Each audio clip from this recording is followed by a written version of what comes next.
trouve actuellement dans la prison la plus stricte du monde. Une prison dans laquelle sont enfermés les détenus les plus dangereux de la planète. Une prison tellement sécurisée et stricte qu'il est impossible de s'en évader. Et aujourd'hui, dans cette nouvelle histoire, je vais devoir survivre pendant 48 heures ici.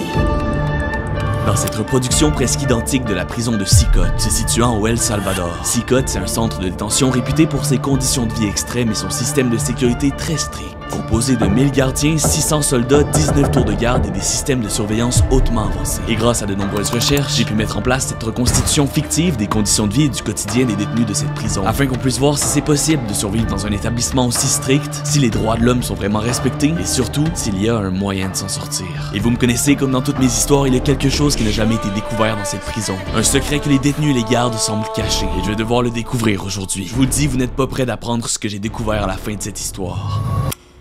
Mais avant que ce 48 heures en enfer commence, laissez-moi vous expliquer pourquoi je me suis retrouvé ici. Tout a commencé il y a 2 mois, quand j'ai infiltré la maison de mon voisin en pensant que c'était le psychopathe à l'origine des 3 disparitions qui terrorisaient mon village. Je pensais qu'il séquestrait mon ami, son fils Aaron, dans son sous-sol. Alors mon but était de le libérer. Sauf que j'ai rapidement réalisé que c'était lui, mon ami Aaron, le véritable psychopathe. Et que son père ne voulait que le protéger de la police en l'enfermant dans son sous-sol. J'aurais jamais dû libérer Aaron, mais je l'ai fait. Et quand il a essayé de me tuer, ce qui est arrivé va vous surprendre.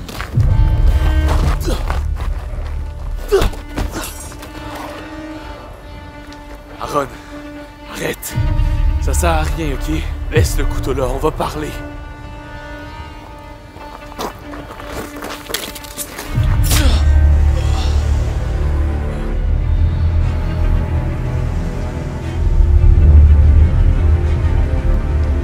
Aaron.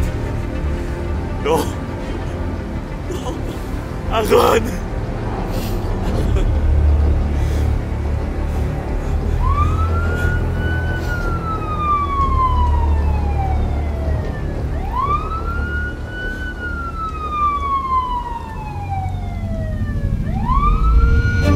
J'ai tué mon ami Aaron. Et évidemment, personne me crut quand j'ai dit que c'était de la légitime défense. Après tout, c'est moi qui ai décidé d'entrer par infraction chez les Peterson. Mes empreintes étaient sur tous les éléments des crimes précédents. Et la seule personne qui savait vraiment ce qui s'était passé et qui aurait pu m'innocenter est morte cette nuit-là. Donc on m'a directement pris pour le coupable du meurtre d'Aaron et des 3 autres enfants. C'est pourquoi on m'a envoyé ici, dans la prison la plus dangereuse du monde, auprès des criminels les plus redoutables qui n'ont jamais existé. Honnêtement, je pense pas réussir à tenir longtemps ici, ce qu'on va voir aujourd'hui. Lors de ma première heure ici, j'ai directement compris quelque chose. Il n'y a pas d'issue. Nous sommes plus de 20 détenus qui sont enfermés dans une seule petite cellule surveillée par plusieurs gardes. Chaque garde possède une cagoule qui cache son visage pour probablement ne jamais se faire reconnaître. Je me demande pourquoi c'est autant sécurisé. Je dois pas être entouré de bons gars. Tous les détenus ici ont le même habit. Comme ça, il n'y a aucune couleur dans la prison, sûrement pour nous rendre encore plus fous. Je me demande, ça fait combien de temps que ces gars-là sont ici? La plupart ont l'air beaucoup trop jeunes pour être incarcérés dans un endroit aussi strict. Comment des jeunes de 20 ans peuvent se retrouver dans la prison la plus sécurisée du monde? Ça fait aucun sens. À cet âge-là, on a autre chose à faire que de commettre des crimes horribles. J'imagine que j'aurai le temps de découvrir la vérité sur ces détenus. Faut que je comprenne qu'est-ce qu'ils font là. Après tout, c'est pas comme si j'avais autre chose à faire. Laissez-moi sortir, là. Je vous jure, j'ai rien fait de mal. Je veux parler à mon avocat, là.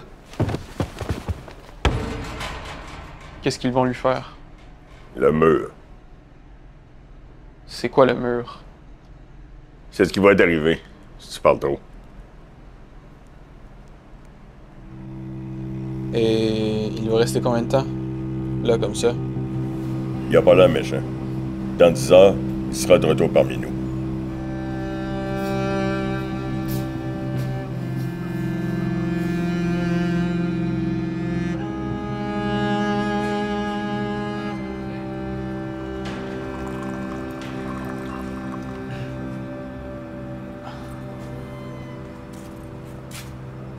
Hé! Tu fais quoi, toi? J'allais prendre de l'eau. Comment? De l'eau? Si t'as pas de verre, tu bois pas! C'est ça la règle! Ok. C'est bon. C'est compris.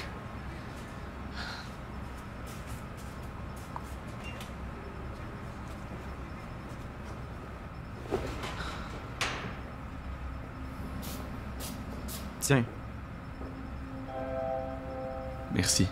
On a seulement ça d'eau par jour. Puis vu qu'on est 50, on peut pas en gaspiller. Donc on s'est mis comme règle que si t'as pas de verre, tu bois pas. Tiens. Non, on peut pas les garder.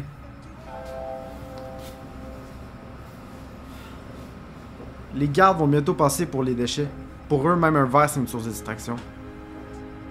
Ça fait longtemps que t'es ici? Ça fait 1 an ou 2. Ou peut-être même 5. En vrai, je sais plus. Tu vas te rendre compte très vite qu'ici, on parle à la notion du temps. Jamais on sait si c'est le jour ou la nuit. Tu vois les lumières, là? Sont toujours allumées. Y a pas une minute de la journée où on est dans le noir. Pis si tu leur demandes l'heure, ta réponse, ça va être un coup de matraque ou quelque chose. C'est légal tout ça? Tu vas te plaindre quand tu sortiras. C'est possible? Tu sortir d'ici? Ouais. Je veux dire, est-ce que tu connais des détenus qui ont réussi à partir? Ouais. J'en ai vu plusieurs partir. Comment? C'est l'heure de manger.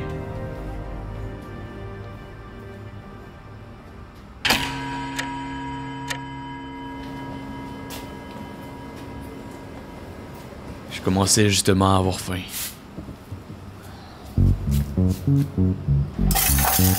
Pour manger, on mange tous la même chose. Du riz, des haricots, un tortilla et un verre polo. Pas de viande, pas de légumes. Pas très nutritif tout ça. Je me demande si c'est toujours le même repas. En plus, on doit manger avec nos mains. J'imagine que les ustensiles c'est trop dangereux parce qu'une fourchette ou une cuillère ça peut facilement être transformé en une arme blanche. Je me demande pourquoi cette prison est supposée être dangereuse. Avec toutes ces mesures de sécurité aussi strictes, ça doit être assez sécuritaire, non? À moins que le danger se trouve pas auprès des détenus, mais dans quelque chose d'autre. En voyant tous ces gars, j'arrive pas à m'imaginer qu'est-ce qu'ils ont pu faire pour se retrouver ici. Une prison comme ça, c'est pas des simples voleurs ou des fraudeurs qu'on enferme, c'est des meurtriers, des gars qui ont fait des choses tellement horribles qu'ils méritent d'être traités comme des animaux pour le restant de leur vie. Mais s'ils sont si dangereux que ça, pourquoi est-ce qu'ils se comportent de cette manière? On dirait des chiens dressés qui obéissent aux ordres de leur maître à la lettre. Ils ont pas l'air d'être si méchants que ça. Je sens qu'il y a quelque chose de pas normal ici. Je commence déjà à avoir de la difficulté à savoir ça fait combien de temps que je suis arrivé ici. En même temps, le temps passe plus lentement, comme il n'y a absolument rien à faire, à part attendre, encore et encore.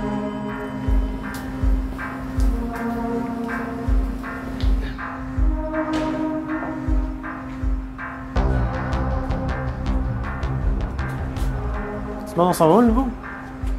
Ouais. Inquiète-toi pas, on s'en va pas, Byron.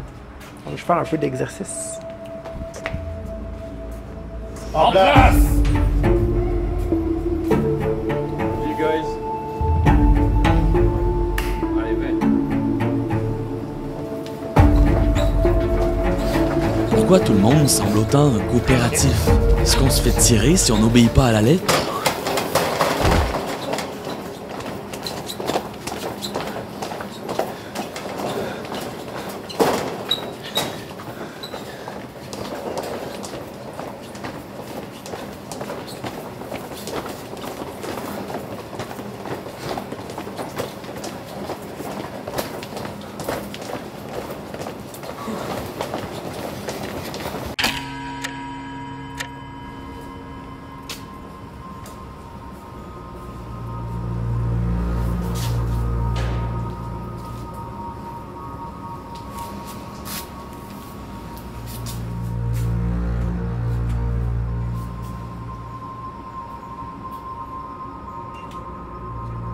Ouais, c'est pour ton lit, ça. Quel lit? Dans une semaine, tu vas être habitué.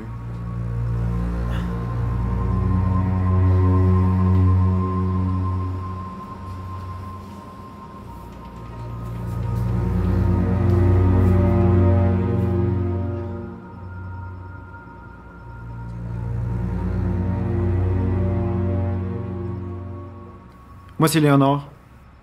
Toi? Adam. Toi, sais-tu pourquoi t'es ici? Bah ouais. Oh ouais. T'es chanceux? Comment ça? Tu sais pas pourquoi t'es ici, toi? Non, je sais pas. Je m'en rappelle plus. Comment c'est possible? Ça va peut-être te paraître bizarre, mais... c'est comme ça pour presque tous les gars ici. On sait tous qu'on a fait quelque chose de mal, mais... on se rappelle plus c'est quoi. Y a peut-être juste personne qui a envie de l'assumer. Peut-être. De toute façon, si personne savait pourquoi il était ici, pourquoi personne réagit, personne a jamais essayé de s'évader. Bonne nuit, Adam.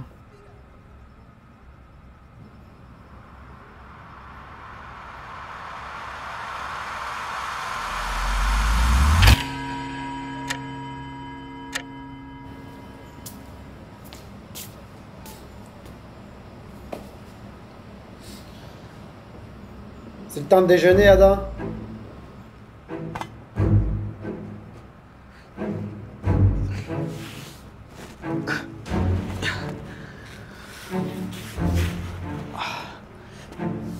Tu viens dormir? Non.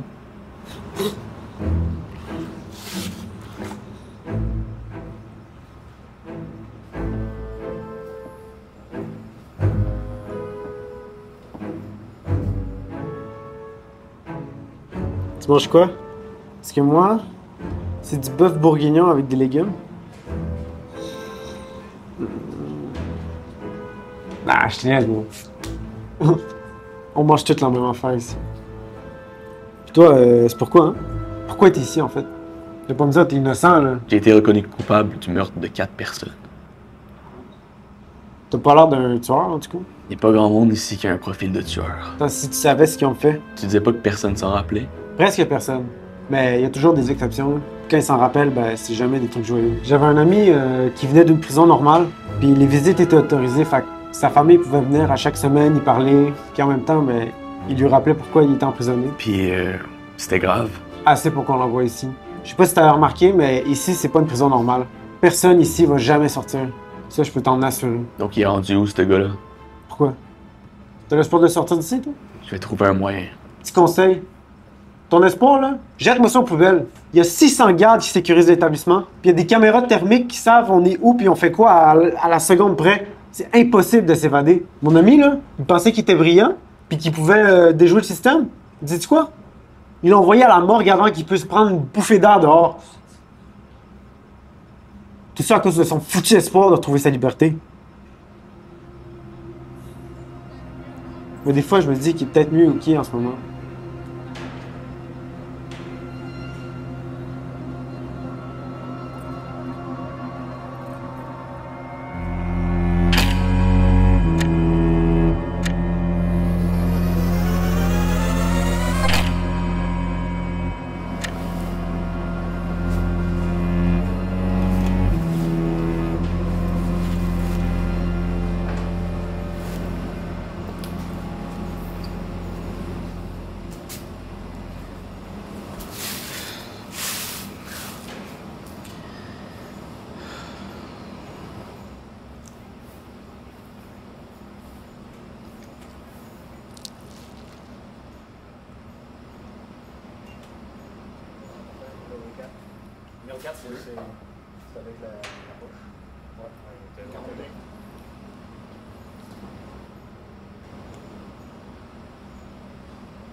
Ça fait maintenant 40 heures que je suis ici, enfin, je crois. Parce que j'ai vraiment perdu toute notion réelle du temps. Je pense que ça fait 2 jours que je survis entre ces murs. Et disons que j'ai plus de questions qu'à mon arrivée.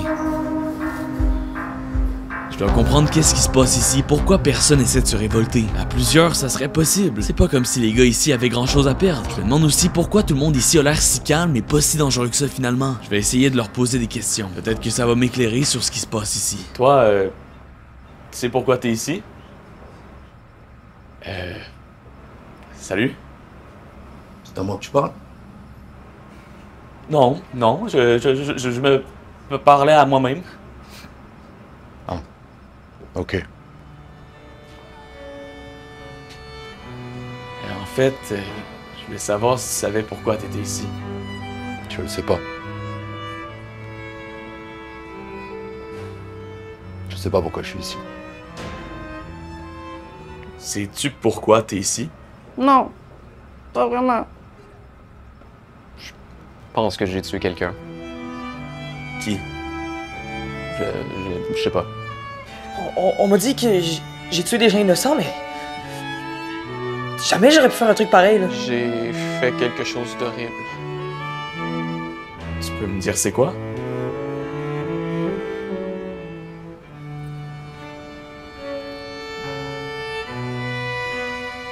Donc Léonore avait raison. Personne ici ne sait réellement pourquoi il est là. On dirait que je suis le seul à savoir ce qui s'est passé. C'est comme si tous les criminels ici avaient commis des actes irréparables sans être conscients au moment de leurs actes. Comme si j'étais le seul qui savait réellement ce qui m'est arrivé avant que je me retrouve ici.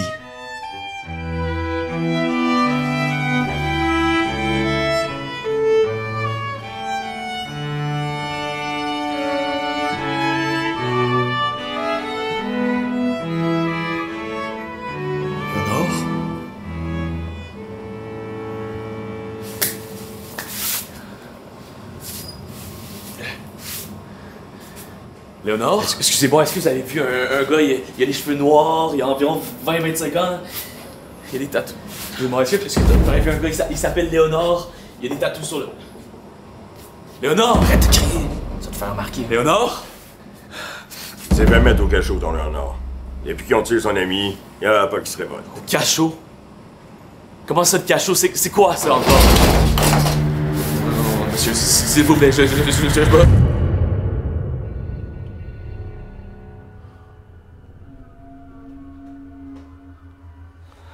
Je te le laisse.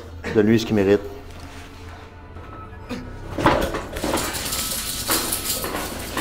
Qu'est-ce que je fais ici? Ramenez-moi à ma cellule! Vous avez pas le droit de faire ça! C'est illégal! Y a pas de caméra ici.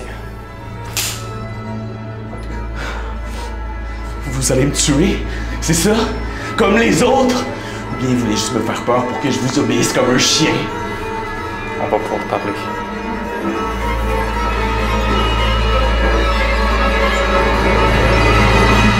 Monsieur Peterson?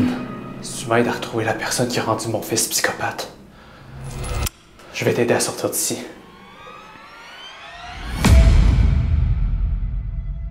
Et ça fait combien de temps que je suis ici? 48 heures.